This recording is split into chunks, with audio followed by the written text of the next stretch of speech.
Hi, welcome to this week's Field Friday. I'm Blake Grunewig, Precision Manager at CFE, and today we're going to take a look at our new scouting program that we're using with Taranis Ag. This drone here is a Dji M300 drone.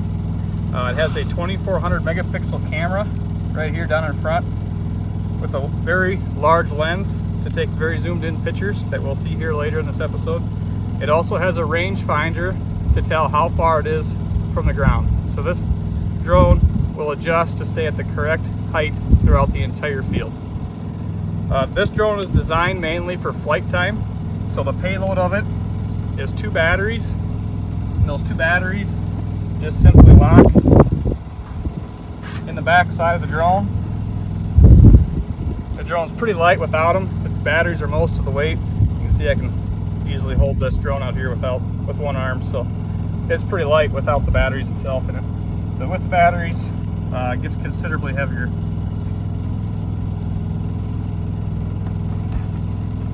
It'll fly for about 45 minutes, enough to probably cover 240 acres in one flight. It'll fly along taking pictures much like a grid sample, and those pictures will get analyzed through the artificial intelligence engine later on. Let's kind of roll over to it into the flight here and take a look at the controller and see what the drone is seeing on this controller screen. Here's a video of the screen as the drone's flying along. It's looking straight at the ground and taking pictures of the crop below. It's got the waypoints. The drone just took a picture. It's taking off again. I can change it to the zoom button. This is the wide angle.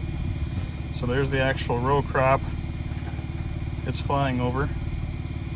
And when it stops here at the next waypoint to take a picture, you will see the definition the camera has looking at the ground. Arrived at waypoint.